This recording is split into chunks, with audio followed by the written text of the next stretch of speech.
Open BICAM sa national budget mapapabilis kung ihahain bilang resolusyon. Ayon yan sa isang kongresista.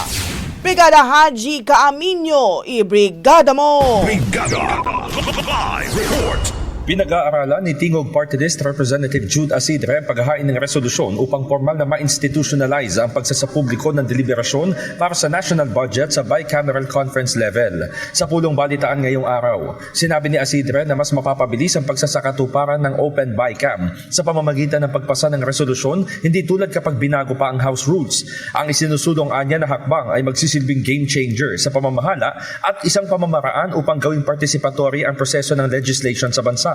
Maliwanag nito, kaisa ni late 1st District Representative Martin Romualdez ang mga mambabatas sa mungkahi na buksan ng BICAM sa usapin man ng General Appropriations Act o anumang polisiyang binabalangkas sa Kongreso.